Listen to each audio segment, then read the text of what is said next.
Gold trusted gold buyers మీరు తాకట్టు పెట్టిన బంగారాన్ని విడిపించి ఈ రోజు ఉన్న మార్కెట్ ధరకు కొనబడను. పెద్ద చర్చ జరుగుతోంది సార్. ఆపరేషన్ సింధూర్ అయిపోయింది, ఇప్పుడు సింధూర్ 2.0 జరగబోతోంది. ఏ క్షణమైనా గెట్ రెడీ, బీ అలర్ట్ అనే మాటల్ని ఆర్మీ నేవీ చీఫ్లు చెప్తున్నారు, ఎయిర్ ఫోర్స్ చీఫ్ కూడా అదే మాట చెప్తున్నారు. ఎందుకు సార్ ఇంత సడన్ గా ఎందుకని ఆ వాదన వస్తోంది, మాట వినిపిస్తోంది? యాక్చువల్లీ జరుగుతుందని వాళ్ళు చెప్పలేదు. జరిగింది ఏంటంటే Upendra Dwivedi general army chief ఇంకా ఎయిర్ ఫోర్స్ చీఫ్ ఇద్దరు మాట్లాడినప్పుడు ఏం చెప్పారంటే స్పెసిఫిక్లీ ప్లాన్ 2047 అన్న ఒక ప్లాన్ డెవలప్ చేశారు. దాంట్లో భాగంగానే ఏం జరగబోతుంది, ఎప్పుడు ఏం జరగబోతుంది అనేది చాలా క్లియర్గా డిఫైన్ చేశారు. ఈ జరిగిన ఆపరేషన్ సింధూర్లు కూడా ఆర్మీ చీఫ్ కానీ ఎయిర్ ఫోర్స్ చీఫ్ ఏం చెప్పారంటే ఒక ఓపెన్ ఎండెడ్ ఆబ్జెక్టివ్ కాకుండా క్లోజ్డ్ ఎండ్ ఆబ్జెక్టివ్ పెట్టారు. అంటే యుద్ధం ఎప్పుడు మొదలు పెడతాము, యుద్ధం ఏ ఆబ్జెక్టివ్ చేరుకున్నప్పుడు బంద్ చేయాలనేది. ఇప్పుడు రష్యన్ యుక్రెయిన్ వార్ చూస్తున్నాం. రష్యా యుక్రెయిన్ వార్లో ఎండింగ్ లేదు, ఎవరికి తెలియదు ఎప్పుడు ఆగుతుందని. ఈవెన్ ఇజ్రాయెల్ గాజా జరుగుతున్న యుద్ధాలు కూడా టెక్నికల్ యుద్ధం అని చెప్పలేను, ఎందుకంటే ఒక సైడ్ టెర్రరిస్ట్ ఉన్నారు, ఇంకో సైడ్ ఒక ఆర్మీ, రెగ్యులర్ ఇజ్రాయలీ ఆర్మీ. కానీ మన రష్యా యుక్రెయిన్ అట్లా కాదు, ఇద్దరు మ్యాచింగ్ అవుతున్నారు. వాళ్ళ గవర్నమెంట్స్ ఉన్నాయి, రెండు దేశాలు ఉన్నాయి. అక్కడ చూడండి ఇప్పుడు దాకా దాన్ని ఆపలేకపోయారు, ఎందుకంటే ఎండ్ ఆబ్జెక్టివ్ లేదు. ఏంటి, ఎందుకు మొదలైంది రష్యా యుక్రెయిన్ వార్ అంటే యుక్రెయిన్ నేటోని తీసుకొచ్చి రష్యా పక్కన పెడదాం అనుకున్నారు. అంటే నేటో ఫోర్సెస్ని నేటోలో చేరిపోతే మాకు కూడా ప్రొటెక్షన్ ఉంటుందని యుక్రెయిన్ అనుకున్నారు. యుక్రెయిన్ ఎప్పుడు రష్యా నుంచి విడిపోయిందో ఆ టైంలో ఏం జరిగిందంటే వీళ్ళు చెప్పిన మాట ప్రకారం they should be nothing done అని చెప్పారు. ఆ టైంలో ఏ క్షణమైనా ఏ అటాక్ జరిగినా కానీ ప్రొటెక్షన్ ఉంటుందని చెప్పారన్నమాట. కానీ అది కాదు ఇప్పుడు జరిగింది ఏంటంటే రష్యా యుక్రెయిన్ వార్లో రష్యన్ టెరిటరీ, యుక్రెయిన్ దగ్గర ఉన్న రష్యన్ స్పీకింగ్ పాపులేషన్ అని చెప్పారన్నమాట. రష్యన్ స్పీకింగ్ పాపులేషన్లోనే ఇదంతా జరిగింది. రష్యన్ స్పీకింగ్ పాపులేషన్ని అక్కడ వెళ్ళి వాళ్ళు ఆక్రమించుకున్నారు. ఎందుకంటే మా వైపు వాళ్ళు ఉన్నారు, వాళ్ళ పాపులేషన్ మనం తీసుకోవాలని చెప్పి చేసిన పని అని. కానీ ఇప్పుడు జరిగింది ఏంటి, ఫైనలీ అక్కడ యుద్ధం ఆగట్లేదు. నేటోని కలిసారా, నేటోలో చేరారా, లేదు యుక్రెయిన్. అదే టైంలో రష్యన్ స్పీకింగ్ పాపులేషన్ ఉన్న టెరిటరీస్ అది కంప్లీట్ బెలారూస్ నుంచి ఇటువైపు కంప్లీట్ రష్యా వైపు ఉన్న టెరిటరీస్ అన్ని రష్యా తీసుకున్నారు. బఫర్ జోన్ లాగా ఓపెన్ ఎండెడ్గా ఉండిపోయింది. రష్యా అంటున్నారు ఇంకా మేము ముందుకెళ్తాము, ఏ రోజు యుక్రెయిన్ వాళ్ళ డిమాండ్ తగ్గించి వాళ్ళు మా నెగోషియేటింగ్ టేబుల్కి వస్తారో మేము మాట్లాడుతూ ఏ టెరిటరీ మా దగ్గర ఉందో మేము ఆ టెరిటరీ మేము ఉంచుకుంటామన్నాం. ప్రెసిడెంట్ ట్రంప్ ట్రై చేశారు, ప్రైమ్ మినిస్టర్ మోదీ గారు మాట్లాడారు, చాలామంది ట్రై చేశారు, కానీ ఆ వార్ ఆగట్లేదు. కానీ మన ఆపరేషన్ సింధూర్ చూడండి, ఒక ఆబ్జెక్టివ్ ఏంటంటే we will hit that terrorist camps. 21 terrorist camp identify చేస్తారు, 9 కొట్టాం. ఆబ్జెక్టివ్ అయిపోయింది. మేము అనుకున్నాం అయిపోతుంది, ఇంకా ముందుకు వెళ్ళదు అనుకున్నాం. దానికోసం army joint briefing, army and air force బ్రీఫింగ్లో కూడా with the ministry of external affairs చాలా క్లియర్గా చెప్పారు, మా ఆబ్జెక్టివ్స్ అయిపోయింది, మేము ఇంకా ఏం చేయట్లేదు, కానీ మీరు మళ్ళీ మమ్మల్ని వచ్చి కొడితే మేము మళ్ళీ రియాక్ట్ అవుతాం. అది జరిగింది. మళ్ళీ పాకిస్తాన్ మన వైపు వచ్చి ట్రై చేశారు, మనం మళ్ళీ రిటర్న్ కొట్టాము. ఓపెన్ ఎండెడ్ ఉండే, అది కాదు క్లోజ్డ్ ఎండ్ ఉండే. ఆబ్జెక్టివ్ ఏంటి, పాకిస్తాన్ మిలిటరీ ఇన్ఫ్రాస్ట్రక్చర్ని కొట్టాలని నెక్స్ట్ స్టెప్ ఉండే, అది కొట్టారు. ప్రెసిజన్ స్ట్రైక్ అని అనుకున్నారు, precision strike, and it was objective very clear, ఇది కొట్టాల్సింది, ఇది కొట్టేసిన తర్వాత మీరేం చేయకండి. ఇమ్మీడియట్ గా మన కైరానా హిల్స్ కానివ్వండి, జకోబాబాద్ కానీ వాళ్ళ సర్గోడా ఎయిర్ ఫోర్స్ బేస్ కొట్టినప్పుడు వాళ్ళు ఆటోమేటిక్లీ ఒక సరెండర్ ప్లాన్ మీద వచ్చేసారు. వాళ్ళు వీ వాంట్ సీజ్ ఫైర్ అన్నారు, టికెట్ అని చెప్పాం మనం. డీజీఎంఓ మాట్లాడుకున్నారు. దాని తర్వాత ట్రంప్ వచ్చి నేనే చేశాను చెప్పి ట్రంప్ అసలు రోల్ లేకుండే, వాళ్ళ మినిస్ట్రీ ట్రంప్ వాళ్ళ టీం మాట్లాడారు, అసీం మునీర్తో కానీ ఇక్కడ ప్రైమ్ మినిస్టర్ మోదీతో మాట్లాడారు, అక్కడ వాళ్ళ సివిలియన్ అడ్మినిస్ట్రేషన్తో మాట్లాడారు. మనది క్లోజ్ ఎండెడ్ కాన్ఫ్లిక్ట్ ఉండేది. అయిపోగానే మనం అనౌన్స్ చేస్తాం, okay we have nothing to do more, మా ఆబ్జెక్టివ్ రియలైజ్ అయిపోయింది, మాకేం కావాలని మేము కొట్టేసాం. ఫ్యూచర్ కాన్ఫ్లిక్ట్స్ ఏమి ఉండబోతుంది, దట్ ఈస్ వెరీ ఇంపార్టెంట్. అక్కడే వస్తుంది ప్లాన్. ఇప్పుడు సర్ క్రీక్ కి సంబంధించి వాళ్ళు తీసుకున్నటువంటి ఒక చర్యలు, అక్కడ వైమానిక స్థావరాలను కావచ్చు, లేకుంటే వాళ్ళ రక్షణ స్థావరాలను ఏర్పాటు చేస్తున్నారు, అందువల్లే అలర్ట్ గా ఉండాల్సిన అవసరం ఉంది అనేది ఒక మాట రాజ్నాథ్ సింగ్ చెప్తున్నారు. మీరు కరాచీ పోర్టుకు వెళ్ళాలి అనుకుంటే సర్ క్రీక్ గుండానే వెళ్ళాలి, అది మాత్రం మర్చిపోకండి, మేము అక్కడ ఉన్నాము, కాచుకొని కూర్చున్నాము, ఏ క్షణమైనా మేము అటాక్ చేయొచ్చు మీరు కనుక ప్రొసీడ్ అవుతే. సర్ క్రీక్ అనేది ఒక పాత ఇష్యూ ఉండే, అన్రిజాల్వ్డ్ ఇష్యూ ఒకటి. ఏదో మన అరుణాచల్ వైపు ప్రదేశ్ కానీ అరుణాచల్ ఉన్నా కానీ ఎటువైపు జమ్మూ కాశ్మీర్లో ఉన్న అన్రిజాల్వ్డ్ ఇష్యూలో సర్ క్రీక్ కూడా ఒక ఇష్యూ. అది చాలా పాత ఇష్యూ. దాంట్లో నెగోసియేషన్ జరిగింది ఇండియా పాకిస్తాన్కి. థర్డ్ పార్టీ మీడియేషన్ కూడా చేశారు. థర్డ్ పార్టీ మీడియేషన్లో మనం యుఎన్ బాడీ లాగా ఒక బాడీ దగ్గర వెళ్ళి మాట్లాడినప్పుడు వాళ్ళేమన్నారంటే 70% భారతదేశం పెట్టుకుంటారు.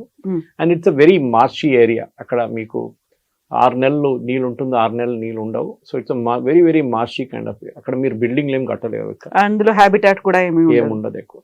మీరు రాన్ ఆఫ్ కచ్ చూస్తే అటువైపు ఒక వైప్ ఆఫ్ ఏం చెప్తారు జాగ్రఫీ ఉంటుంది, ఇటువైపు ఇంకో టైప్ ఆఫ్ జాగ్రఫీ ఉంటుంది అనమాట.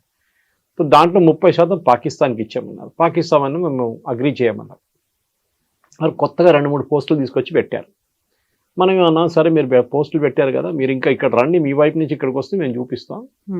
రాజ్నాథ్ సింగ్ గారు చెప్పారు, గుర్తుపెట్టుకోండి 71లో అండ్ బిఫోర్ దాట్ ఆల్సో మేము లాహోర్ దాకా వచ్చాము, లాహోర్లో మేము ఉన్నాము, మేము లాహోర్లో ఆ రోజు ఉంచుకోవాలంటే ఉంచుకోలేము, కానీ ఇందిరాగాంధీ టుక్ a decision to pull the army back and before that Nehru also once did that. అది తప్పు చేశారు వాళ్ళు. మన లాహోర్ ఉంచుకుంటే బాగుంటుండే మన దగ్గర, అది మొత్తం హాఫ్ ఆఫ్ పాకిస్తాన్ మన దగ్గర ఉంటుండే, కానీ అది హిస్టరీ. కానీ ఇప్పుడు ఫ్యూచర్ కాన్ఫ్లిక్ట్స్ ఏం జరగబోతుంది? ఒకటి టెక్నాలజీ ఉంటుంది చాలా మటుకు, ఆత్మనిర్భరత. ఎయిర్ ఫోర్స్కి కావాల్సింది ఎయిర్ క్రాఫ్ట్, డ్రోన్స్, ఇది చాలా పెద్ద ఒక క్వశ్చన్. ఆర్మీకి కూడా అంతే క్వశ్చన్. ఇంకోటి థియేటరైజేషన్ ఆఫ్ కమాండ్. ఒకటే కమాండ్ కింద అందరు పనిచేస్తారు. ఆర్మీ, నేవీ, ఎయిర్ ఫోర్స్ ఒకటే కమాండ్ కింద పనిచేస్తారు. ఇది కార్గిల్ వార్ నుంచి స్టార్ట్ అయిన ప్రాబ్లం అనమాట. కార్గిల్ వార్లో ఆర్మీ వాళ్ళు ఎయిర్ ఫోర్స్ సపోర్ట్ అడిగినప్పుడు వాళ్ళు మళ్ళీ తిరిగి వాళ్ళ కమాండ్కి వెళ్ళి వచ్చేదాకా గంట సేపు పట్టింది. నౌ ఇప్పుడు ఫ్యూచర్ కాన్ఫ్లిక్ట్స్ ఏంటంటే ఒకటే కమాండ్ ఉంటుంది. ఒక ఆర్మీ అయినా మొత్తం కంట్రోల్ చేస్తారు, లేకుంటే ఒక ఎయిర్ ఫోర్స్ అయినా అందరినీ కంట్రోల్ చేస్తారు సీనియర్ లెవెల్లో, చాలా సీనియర్ లెవెల్లో. అది ఆల్రెడీ మన అండమాన్స్ స్టార్ట్ చేసేసాం. ట్రై సర్వీస్ కమాండ్ ఒకటి ఆల్రెడీ ఉంది అక్కడ. We're small way. ఇది జనరల్ బిపిన్ రావత్ మొదలుపెట్టిన కాన్సెప్ట్. ఇది ముందు ఒక మన పాత ఆర్మీ చీఫ్ ఒకరు ఉన్నారు, operation blue star, Krishnaswamy Sundarji అని చెప్పి, థింకింగ్ జనరల్ అంటారు ఆయన. అప్పుడు తీసుకొచ్చిన కాన్సెప్ట్ని తర్వాత బిపిన్ రావత్ వచ్చిన తర్వాత he became the CDS and దాని తర్వాత ఆయన he became the overall head of the arm forces. అప్పుడు జరిగిన ఒక మెయిన్ కంబైన్డ్ డిఫెన్స్ సర్వీసెస్ హెడ్గా ఆయన చెప్పారు ఇది ఇంప్లిమెంట్ చేయాలి. కానీ దాంట్లో చాలా ఈగో ప్రాబ్లమ్స్ ఉన్నాయి. ఎయిర్ ఫోర్స్ వాళ్ళు పట్టించుకుంటారు ఆర్మీ వాళ్ళని, ఆర్మీ వాళ్ళు ఎయిర్ ఫోర్స్ వాళ్ళు పట్టించుకుంటారు, నేవీ అని అపాయింట్ చేస్తే వీరిద్దరు పట్టించుకోరు అని చెప్పి. ఎనీవే అది నడుస్తుంది, ఆ ప్లాన్ ఇస్ గోయింగ్ ఆన్. కానీ దానికన్నా ముందు టెక్నాలజీ వైజ్ మనం ఏం చేయబోతున్నాం చాలా పెద్ద క్వశ్చన్. దాంట్లో ఆత్మనిర్భరత ఒకటి ఉంటుంది. ఎందుకంటే ఇండిజనైజేషన్. ఇప్పుడు మన రఫాల్ తీసుకోండి, ఆల్రెడీ మన దగ్గర 3 స్క్వాడ్రన్లు ఉన్నాయి, ఇంకా 3 తెప్పిస్తున్నాం నేవీ కోసం. అది కాకుండా నెక్స్ట్ సెట్ ఆఫ్ 6 లేకుంటే 8 లేకుంటే 11 స్క్వాడ్రన్లు ఆర్డర్ చేయబోతున్నాం. కానీ రఫాల్ దగ్గర ఏం చెప్పారంటే, రఫాల్ కాదు వాళ్ళ పేరెంట్ కంపెనీ దగ్గర ఏం చెప్పారంటే, మీరు మొత్తం భారతదేశంలో తయారు చేయాలి, అట్లీస్ట్ 70% ఇండిజనైజేషన్ ఉండాలని చెప్పారు. డెస్సా అని వాళ్ళ పేరెంట్ కంపెనీ వాళ్ళకి చెప్పారు, వాళ్ళు అగ్రీ చేశారు. సో హైదరాబాద్లో ఇప్పుడు దానిది ఫస్ట్ స్టార్ట్ అయిపోయింది. ఏంటి, షెల్ తయారు చేస్తున్నారు టాటా వాళ్ళు, టాటా రఫాల్. సాఫ్రాన్ అని చెప్పి రఫాల్లో పెట్టి మెయిన్ ఇంజిన్ వాళ్ళ కంపెనీ కూడా హైదరాబాద్లో ఉంది, బెంగళూరులో ఉంది. సో మనం ఏం చేస్తున్నాం అంటే ఈ మొత్తం టెక్నాలజీని వీఆర్ బ్రింగింగ్ ఇట్ హోమ్. మనం ఖర్చు పెడుతున్న డబ్బుల్లో మన దగ్గరే 70% ఉండిపోవాలి, మన కంపెనీలకే బిజినెస్ రావాలి, మన దేశంలో ఉన్న యంగ్స్టర్స్కి ఛాన్స్ రావాలన్న. ఇది టెక్నాలజీ వైపు ఉంటే, నెక్స్ట్ వైపు ఏంటంటే పొలిటికల్ డిసిషన్ మేకింగ్లో చాలా మటుకు మోదీ గారు ఈసారి ఫ్రీ హ్యాండ్ ఇచ్చారు ఆర్మీ, నేవీ, ఎయిర్ ఫోర్స్కి. మీరు ఆబ్జెక్టివ్ ఇది, మీరు డిసైడ్ చేయండి ఎట్లా చేయాలి, ఏ టైం చేయాలి, ఎప్పుడు చేయాలని మీరు డిసైడ్ చేయాలి. అనుకుంటే పెహల్గాం జరగాలని చాలా మంది అడిగారు, ఏంటి మోదీ గారు ఏం చేయట్లేదు, 5 రోజులు అయింది, 10 రోజులు అయింది, ఏం చేయట్లేదు అని. అంతా ప్లానింగ్ చేయాల్సి వస్తుంది, ఏదో వెళ్ళి కొట్టడం కాదు. యూ నీడ్ అబ్సల్యూట్ ఇంటెలిజెన్స్, ఏం జరగబోతుంది, ఎక్కడ ఉంది అని. సో అదే జరిగింది. And what your seen is a result మనం చూసాం ఆపరేషన్ సింధూర్ది. చాలా ప్రిసైజ్గా కొట్టాం మనం. నెక్స్ట్ ఫ్యూచర్ వార్స్లో 2047 ప్లాన్ ప్రకారం అది కూడా షార్ట్ వార్స్ ఉంటుంది, చిన్న చిన్న బర్స్ట్లో 3 రోజులు 4 రోజులు ఉంటుంది అని క్యాల్కులేట్ చేస్తున్నారు. ఎందుకంటే దానికన్నా ఎక్కువ పాకిస్తాన్ డ్రాగ్ చేయలేరు. పాకిస్తాన్ ఒక యుద్ధం చాలా రోజులు నడిపేయలేరు. మనం బంగ్లాదేశ్ వైపు చూసాం, ఈస్ట్ పాకిస్తాన్లో కాకుండా మనం 65లో చూసాం, 68 చూసాం. So we have seen different. పాకిస్తాన్తో జరిగిన చాలా మటుకు వార్ 71లో కూడా వాళ్ళ దగ్గర స్టేయింగ్ కెపాసిటీ లేదు ఎక్కువ. చిన్న దేశం, చిన్నదంటే ప్రతి బిగ్, బట్ వాళ్ళ దగ్గర స్టేయింగ్ కెపాసిటీ. సరే యుఎస్ నుంచి ఆయుధాలు తీసుకుంటే ఆయుధాలు తీసుకోవచ్చు, బండి కొనొచ్చు, డ్రైవింగ్ చేయాలి కదా ఎవరైనా, అది ప్రాబ్లం అని అయిపోయింది. చైనీస్ దగ్గర నుంచి ఎయిర్ క్రాఫ్ట్ తీసుకున్నారు, అది ఇప్పుడు బాగా పనిచేయట్లేదు, దాని ఇంజిన్స్ పోయింది అంటున్నారు. రష్యా దగ్గర నుంచి ఇంజిన్ తీసుకున్నా అని చెప్పి నిన్న ఒక కథ పెట్టారు Jayaram Ramesh, it turned out to be fake. So వాళ్ళ దగ్గర బేసిక్ ప్రాబ్లం ఏంటంటే ఇప్పుడు ఇరాన్ని ట్యాకిల్ చేయడానికి యుఎస్ పాకిస్తాన్ని వాడుకుంటున్నారు. ఇప్పుడు చూడు నిన్న కూడా ఇజ్రాయెల్ మాట్లాడారని చెప్పి షబాజ్ షరీఫ్ క్లెయిమ్ చేస్తున్నారు. ఇదే ఇజ్రాయెల్ని తిట్టిన మనిషి షబాజ్ షరీఫ్. గాజాలు అది నడుస్తుంది ఇది నడుస్తుంది, ఎందుకంటే ఇజ్రాయెల్కి ఇరాన్ని కొట్టాలి, వాళ్ళ ఏం అది. లాస్ట్ రెజీమ్ ఒకటి ఉండిపోయింది, అదొకటే. Saddam Hussein is not there, Gaddafi is not there, Hafiz al Saeed is not there. ఇక్కడ మన సిరియాలో ఎవరు లేరు, అందరు ఖాళీ చేసేసారు వాళ్ళ దుకాణం. మిగిలిపోయింది ఒకటే ఇరాన్. ఇరాన్ మీద దాడి చేస్తే వాళ్ళ నెక్సస్ వీవిల్ ఫినిష్ అయిపోతుంది. ఆల్రెడీ హెజ్బుల్లా ఫినిష్ చేసేస్తారు, హమాస్ని ఫినిష్ చేసేస్తారు, మిగిలిన హూతీలు ఒకటే, వాళ్ళని కూడా కంట్రోల్ చేసుకోవాలి. సో భారతదేశం వైపు నుంచి మన స్ట్రాటజీ ఏంటంటే టెక్నాలజీ వైజ్ మనం రెడీ ఉండాలి. ఇంకోటి వార్ అనేది క్విక్ రియాక్షన్ టైం ఉండాలి. అంటే మనం ప్లాన్ చేసి మనకు 10 రోజులు 20 రోజులు దొరకపోవచ్చు ఫ్యూచర్లో. మనం ఇప్పుడు కొట్టారనుకోండి పాకిస్తాన్ ఇవాళ రాత్రి, మనం ఎట్లా డిఫెండ్ చేస్తాం మనం చూసాం, చాలా బాగా డిఫెండ్ చేసాం మనం. వాళ్ళ వైపు నుంచి వచ్చిన డ్రోన్లు కానీ మిసైల్ అన్ని ట్యాకిల్ చేసాం మనం. నెక్స్ట్ వాళ్ళు అది వాడరు, దే ఆల్రెడీ ఎక్స్పీరియన్స్డ్, వాళ్ళు తెలిసిపోయింది మనం ఎట్లా బ్లాక్ చేస్తున్నాం. అంటే వాళ్ళు కొత్త టెక్నాలజీ వాడతారు. ఇప్పుడు యూఎస్ వాళ్ళకి టెక్నాలజీ ఇస్తున్నారంట, చైనా నుంచి తీసుకుంటున్నారు, కానీ చైనా యూఎస్ ఇద్దరు కలిసి వాడరు టెక్నాలజీ, ఏదో ఒకటే వాడతారు వాళ్ళు. మన వైపు నుంచి కూడా వీ షుడ్ బి రెడీ, కానీ దాన్ని అడ్వర్టైజ్ చేయక్కర్లేదు. మేము ఇది చేస్తున్నాం అది చేస్తున్నాం అని చెప్పి చేయాల్సింది క్వైట్గా చేసి that we should be prepared. అదే చెప్పారు ఆర్మీ చీఫ్ కూడా చెప్పారు, that future war will be stronger. Pakistan ఇంకా కొత్తది ఏదైనా సర్కస్లు ట్రై చేస్తే దెబ్బ చాలా సీరియస్గా ఉంటుంది. పాకిస్తానే ఉండకుండా పోతుంది అనమాట. Pakistan will cease to exist. అంటే ఒక న్యూక్లియర్ వార్ అని చెప్పట్లేదు, కానీ Pakistan will cease to exist అంటే మొత్తం వాళ్ళ కంప్లీట్గా ధ్వంసం చేసేస్తారు. ఇప్పుడు చూసింది ఒక సినిమా ట్రైలర్ లాగా అనమాట. సరైన సినిమా ఇంకా వస్తుంది, చాలా డిస్టెన్స్ ఉంది, సినిమా ఒకటి వస్తుంది. So at the same time ఇప్పుడు మన దగ్గర కూడా డిఫెన్స్ సిస్టమ్ కి సంబంధించి మనం తీసుకోవాల్సినటువంటి యుద్ధ విమానాలు కావచ్చు, లేకుంటే ఫైటర్ జెట్లు, రాఫెల్లు, వీటన్నిటికీ మన దగ్గర కొనుగోలు అనేది అంటే లైక్ మనం కొనుక్కోవాలి అనుకున్నప్పుడు కెపాసిటీ తగ్గిపోతోందని ఈ మధ్యన వస్తున్నటువంటి వార్తలు కూడా F-16లు తీసుకోవాలా, లేకుంటే S-47లు 56లు తీసుకోవాలా, వీటితో పాటుగా ఎక్కడి నుంచి తీసుకోవాలి, ఒక క్రైసిస్ అనేది కనిపిస్తుంది. కాబట్టి చైనా ఇస్ కమింగ్ ఫార్వర్డ్, మేము అమ్ముతాము మీరు తీసుకోండి, 5 ఏళ్లలో మేము 5 ఇస్తాము అనే వార్తలు, ఇవన్నీ కూడా యాక్చువల్గా ఏది ఎంత రిలయబుల్ గా ఉంది సార్? ఫైటర్ ఎయిర్ క్రాఫ్ట్ అనేది నేను కొంత ఎయిర్ ఫోర్స్ వాళ్ళ దగ్గర మాట్లాడాను దీని గురించి ఆఫ్టర్ ఆపరేషన్ సింధూర్. డ్రోన్ చూడండి, ఇప్పుడు మన యుక్రెయిన్ రష్యా వార్లో డ్రోన్స్ ఎక్కువ వాడుతున్నారు, ఫైటర్ ఎయిర్ క్రాఫ్ట్ చాలా తక్కువ. ఒక $20,000 డ్రోన్ ఒక 1.8 మిలియన్ ఒక మిసైల్ని కొట్టుపడేస్తుంది. అట్లనే ఎయిర్ క్రాఫ్ట్ కూడా తక్కువ కాదు, ఒక F-35 $100 million అంటారు దానికి.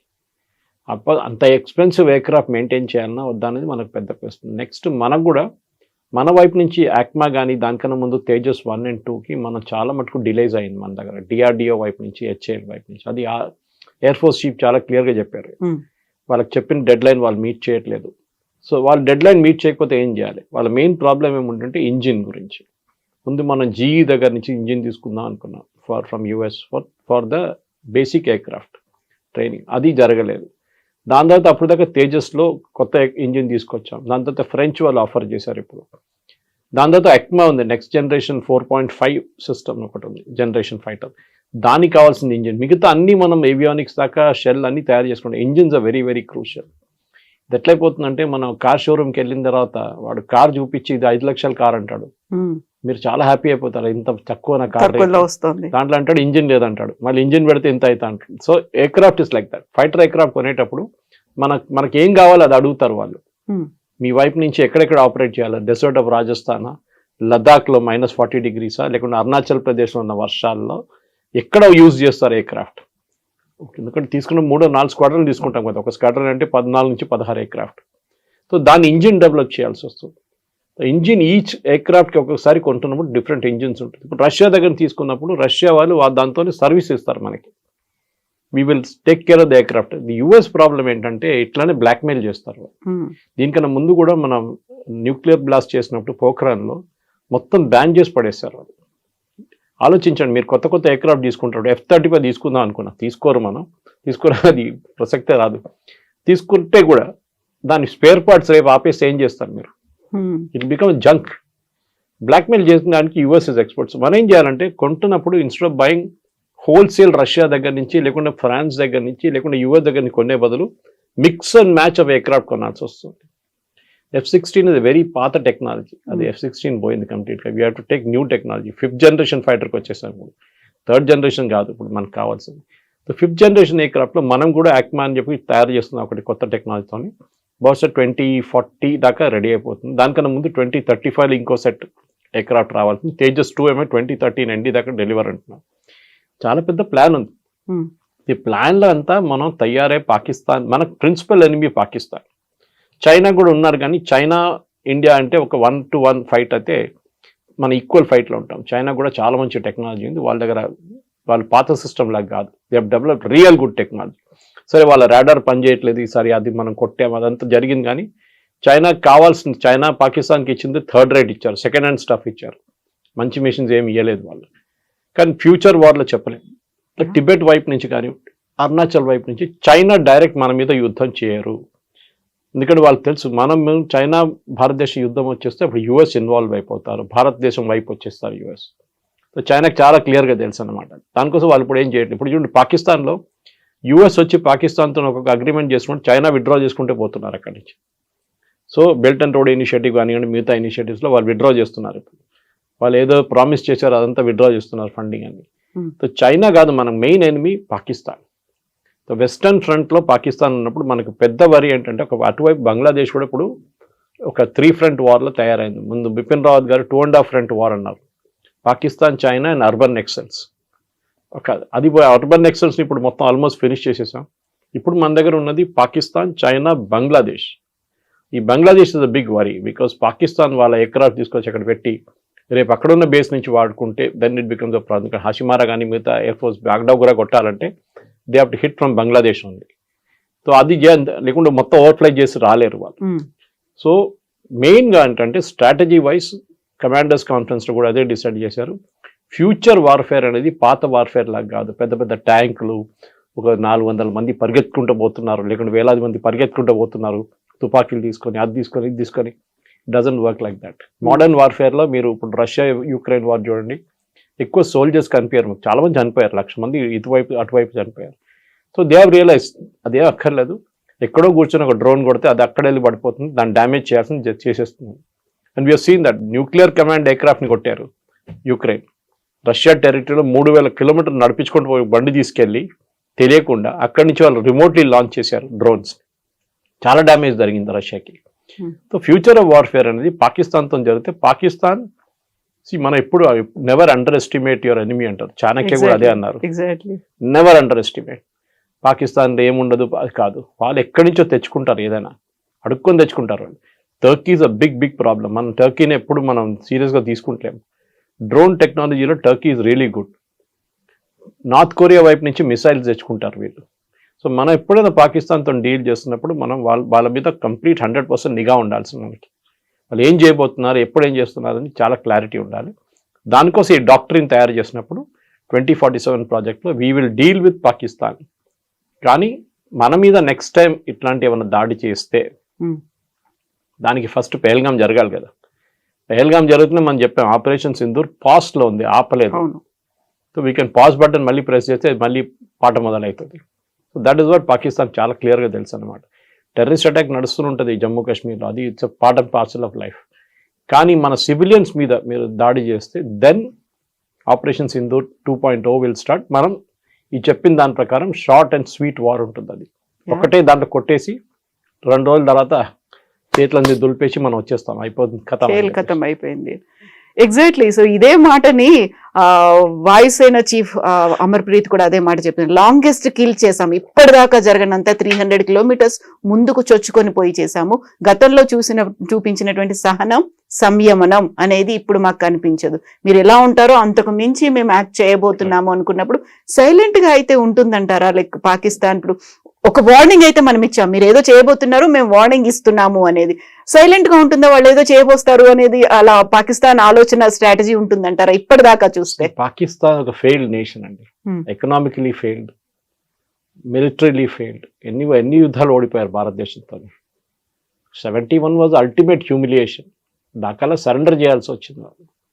బాకీ పెట్టి general Niazi had to surrender.